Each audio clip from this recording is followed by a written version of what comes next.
All right, we're ready to go, Scarlett. All right, super. Hello, everybody. It's so nice to be with you today. I wish that I could see all of you and that we could be more interactive with just a half hour, though. We'll have some times where you're interacting with yourself, which hopefully will be the best thing for you recognizing where you are on the continuum of self-confidence and being recognizing that it probably, since we are human, rats, I hate to tell you that, but since we are human, it usually, goes up and down. I don't think I know anybody who is confident every single moment.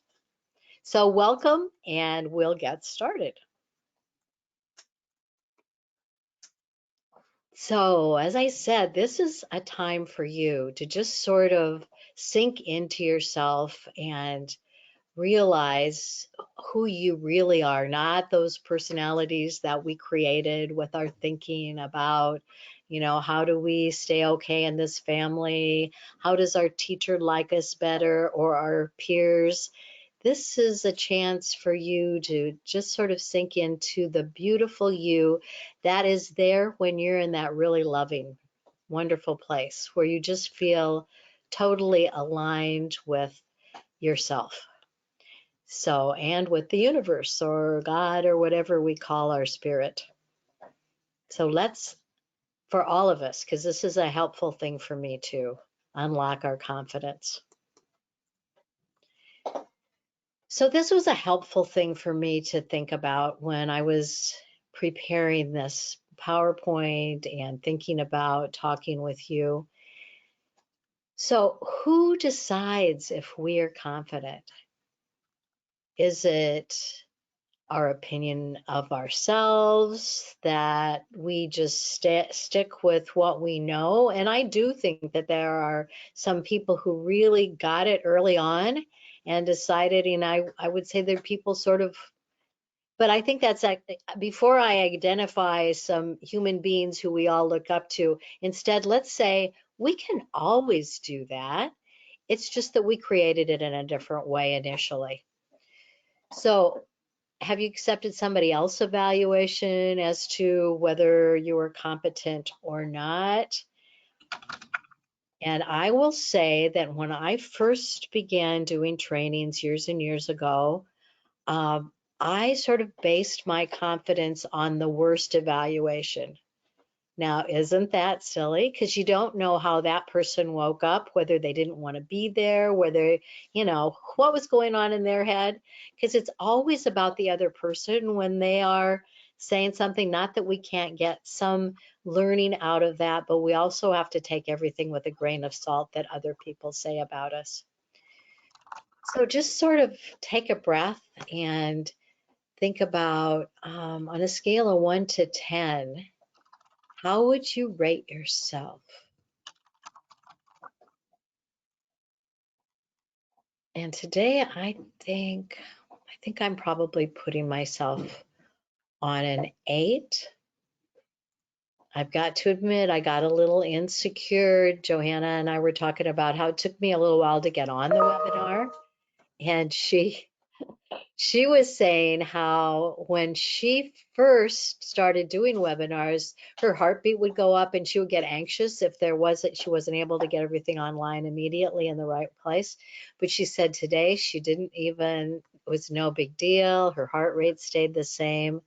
So oftentimes when our experiences have shown us that yes, we're going to be okay, it's not going to be the end of the world, we're able to get in that calm place. And for me, that has happened more than it used to.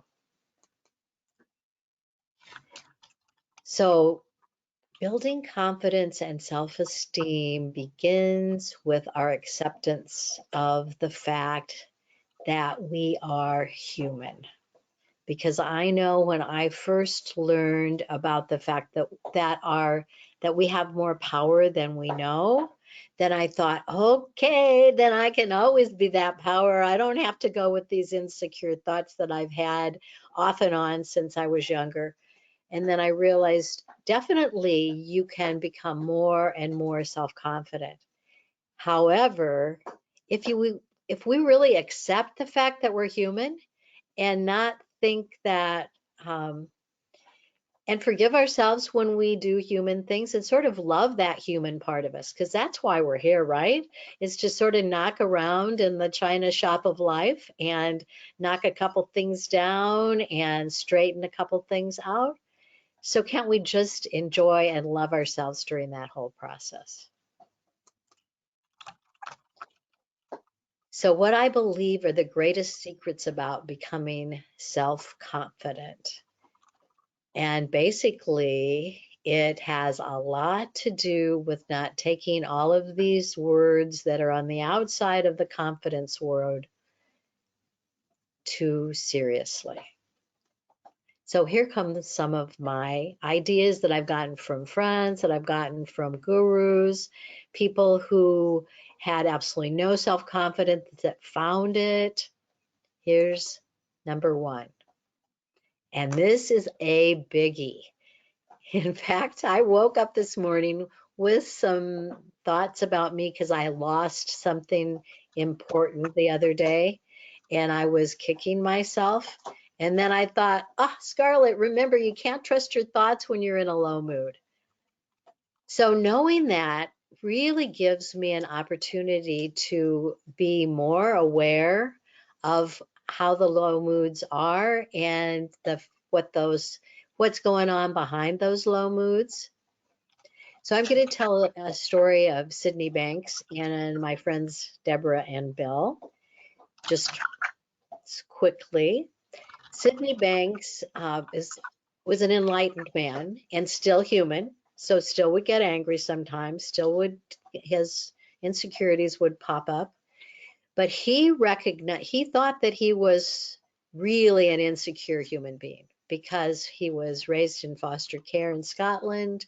He thought his childhood was horrible and that was the reason that he was sometimes argue with his wife about things, that he wasn't as happy as he thought other people were. And he had this amazing, just 2 seconds, so you never know what's going to happen, experience where he recognized that it was his thinking about himself that was causing him all the problems. He became a kind, loving husband and father and a leader for people all across the world. This is Three Principles Global Community.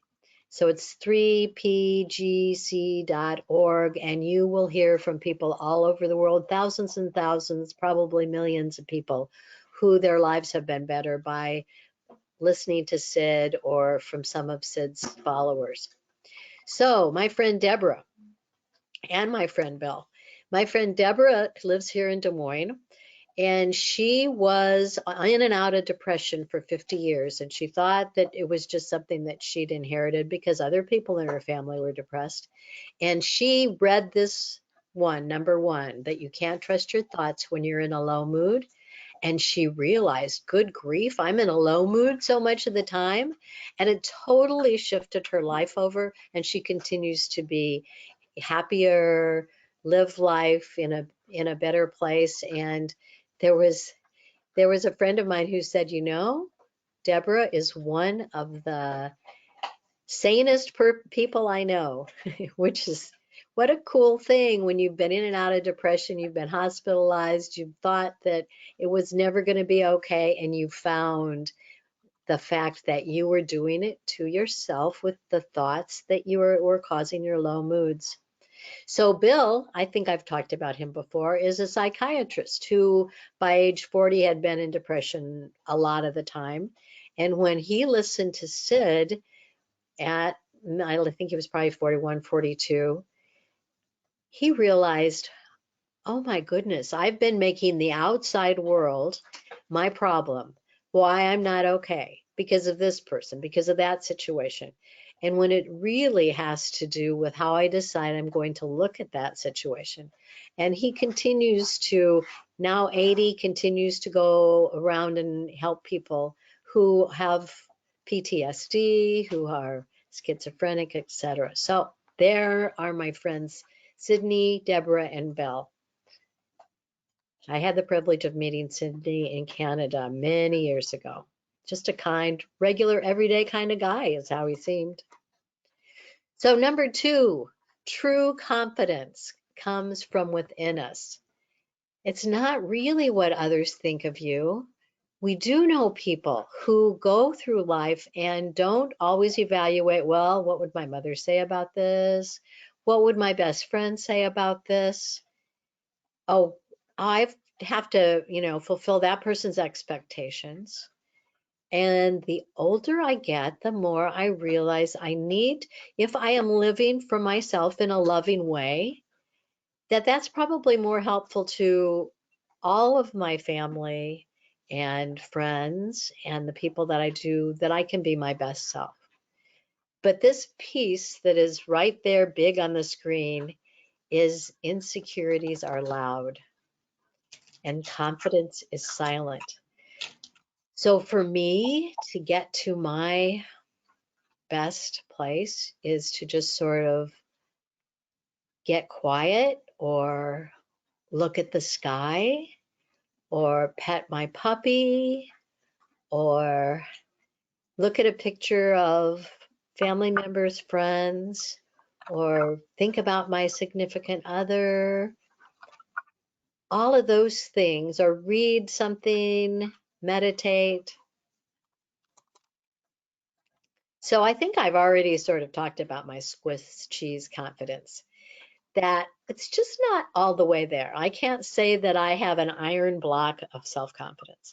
I would say that most of the time I'm feeling pretty confident.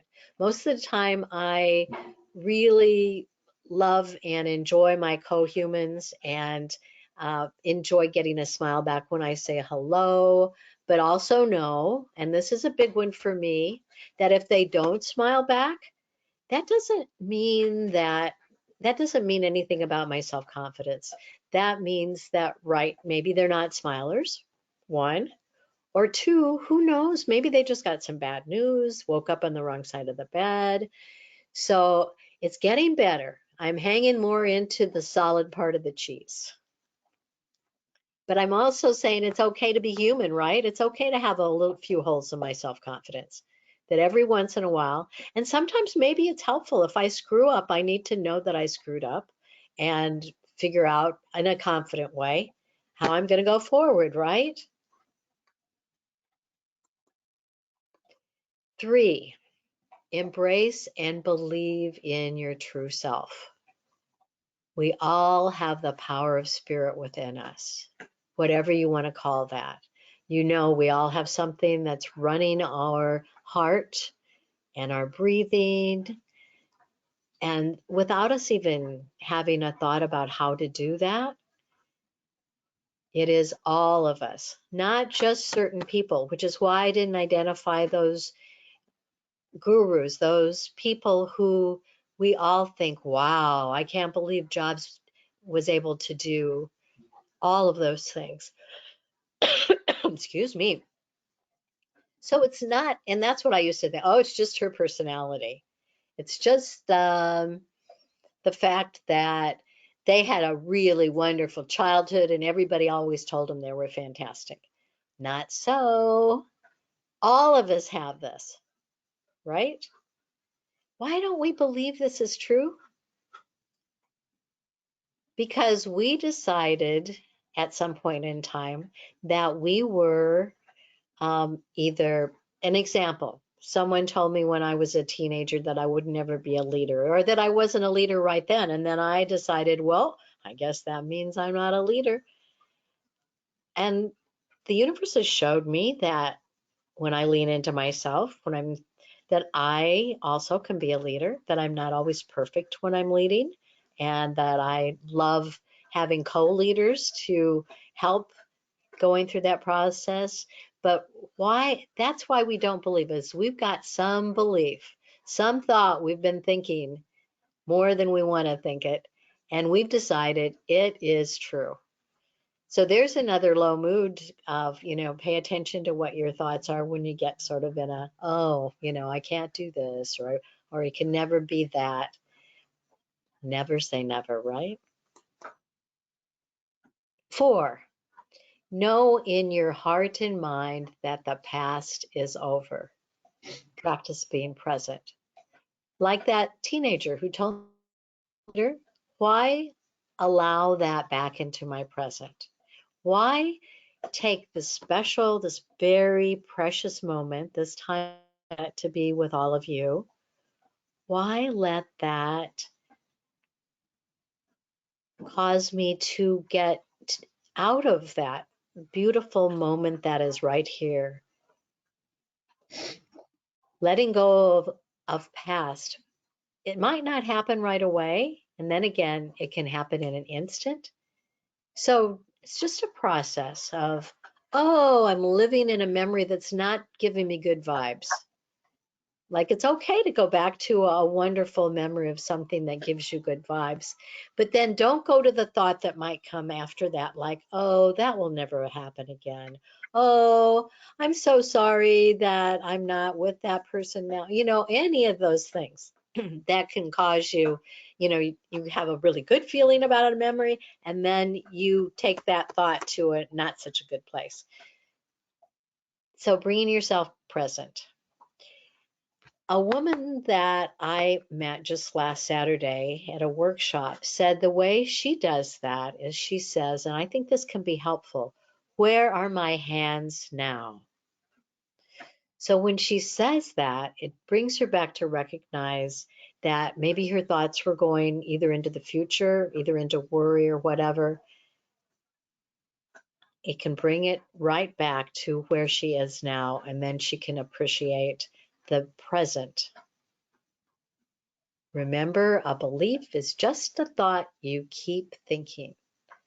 Are there some beliefs you hold on to about yourself, about other people, about what's going on in the world is so horrible that I can't be happy? That was a thought, and I think I've shared this with others before, that a good friend of mine had. She was very involved in the peace movement, and it was, I cannot be peaceful, I cannot be happy until there's peace in the world. And then all of a sudden the thought came to her one day, the world is not going to be at peace until I am at peace. So she paid a greater attention to where she was in the moment, in a peaceful place. Wait for it, wait for it.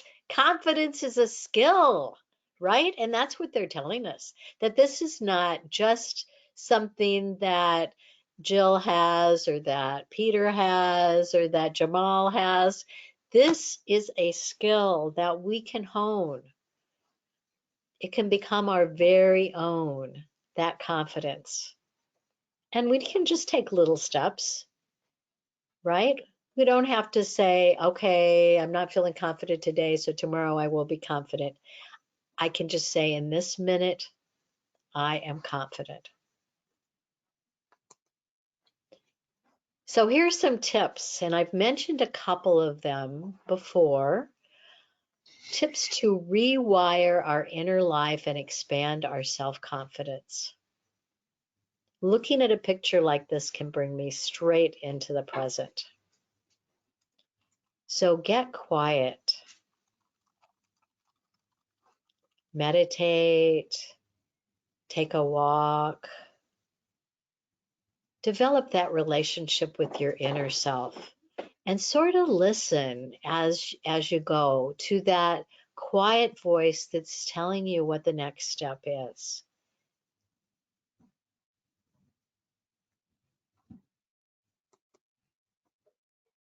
Raise your love and appreciation vibration. I mentioned this a little bit when we were going through those 5 things. Recognize the benefit of being in a good feeling. When somebody walks in the room and you see that they are bringing a lighthearted feeling with them, that really boosts your own feeling. How lovely that is when they are and not, instead of comparing yourself to them, you're saying, oh, that's me too. I can vibe up with that person. we talked about gratefulness in other presentations. Be grateful and hone an awareness of appreciation for others, for nature, for your gifts, for the wonderful gifts that you have. Your gifts of being really organized, or your gifts of helping people feel comfortable when they're with you. We don't honor the gifts that we have, the gifts of being able to teach and guide. And just even looking at this delightful young woman, doesn't that just bring up your vibrations? You can go general. You don't have to think about that thing that you don't have, that you haven't accomplished yet. But just think of what could be and how that would feel. I was doing a mediation with two staff members the other day from another company, and at the beginning, the one person said to the other, "I can't be by myself in a room with you because you might make a complaint about me." And that was like, as the mediator, I thought, "Oh, this is going to go really well." But then I looked at, they talked about what they appreciated about each other. And the other person was so honestly not about the complaint, but just about wanting the relationship to go better and for them to leave things behind. And a couple minutes later, the person who'd said she couldn't be in the same room with that person said, I believe you. I know that your intentions are good. I hired you because I know what a great person you are, and I'm sorry. And she went over and gave that person a hug. So you never know. The vibrations can go up just like that.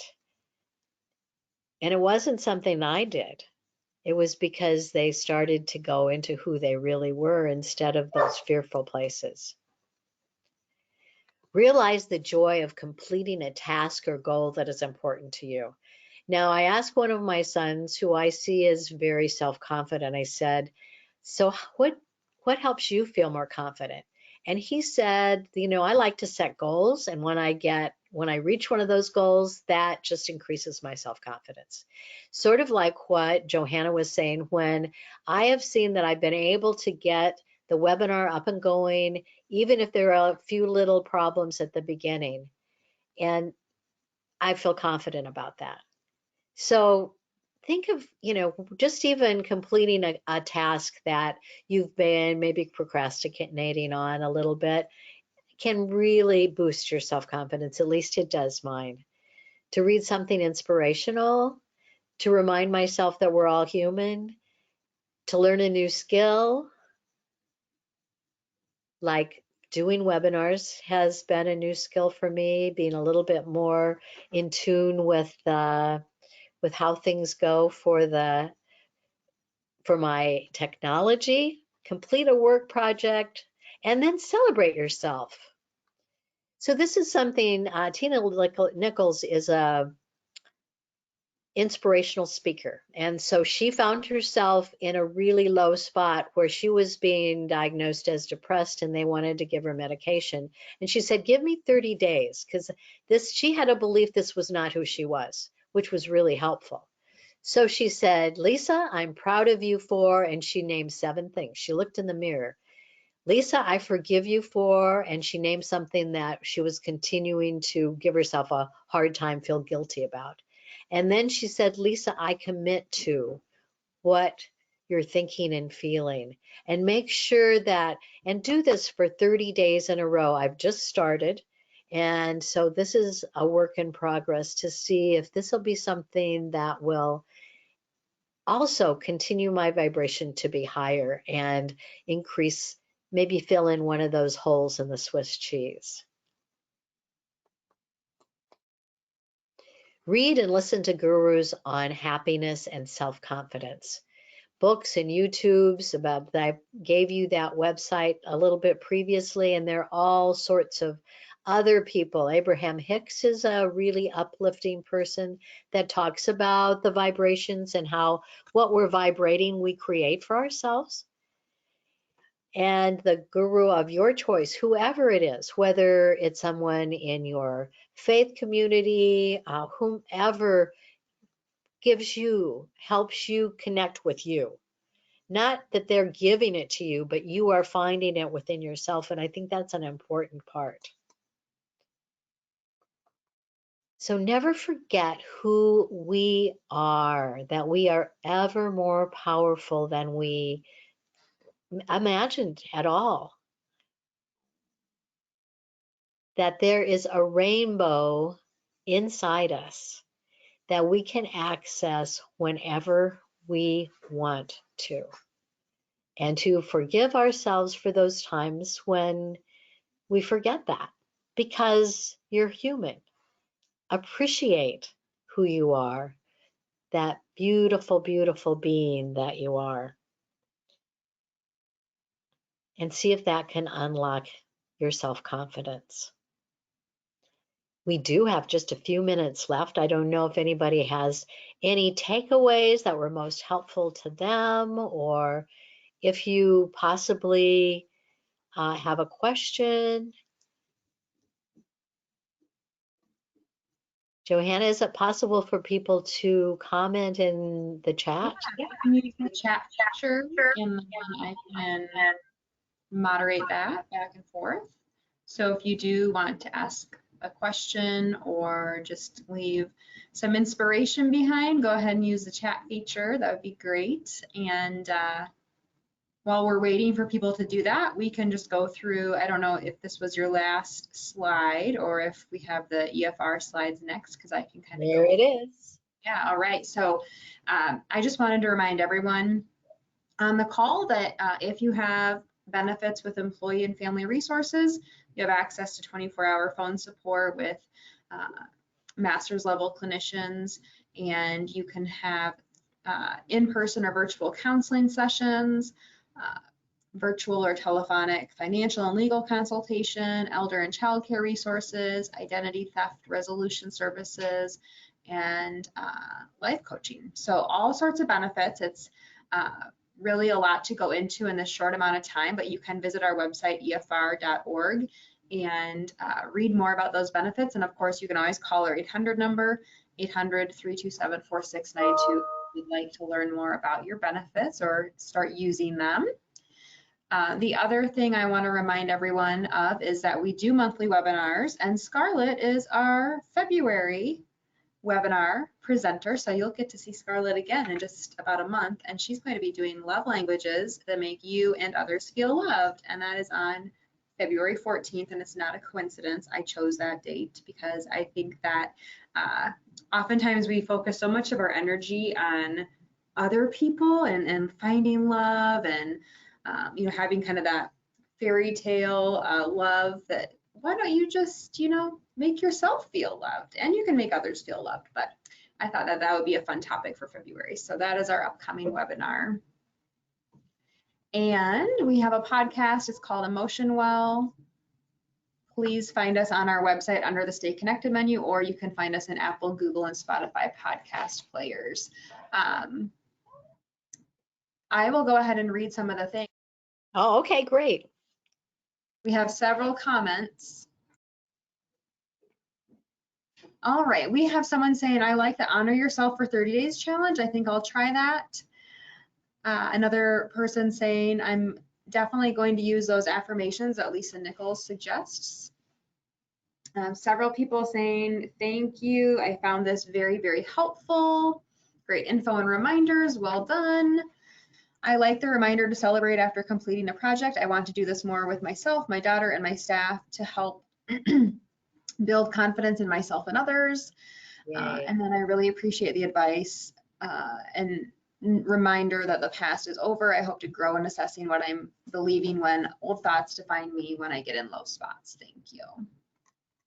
Yeah, just one last thing. I would like to remind people that if you find yourself worrying, it's not love, and it helps you, doesn't help you feel good. So it's usually being afraid of something that comes in the past. You've heard the rocking chair deal, though. Anyway, just a good reminder. Sometimes we forget that we're worrying more than we thought, and it was a part of our childhood. Yes. Well, thank you so much for your time today, Scarlett, and we will see you in 1 month for our February 14th webinar, and I hope to see everyone back for that as well. This webinar was recorded and will be on our website by the end of the day today. So make sure to share it with a friend, or if you want to come back to something Scarlett said, just go to our website, efr.org, under the Stay Connected menu, select webinars, and you will be able to find the recording of this webinar. Thanks, everyone. Have a great day. Thank you.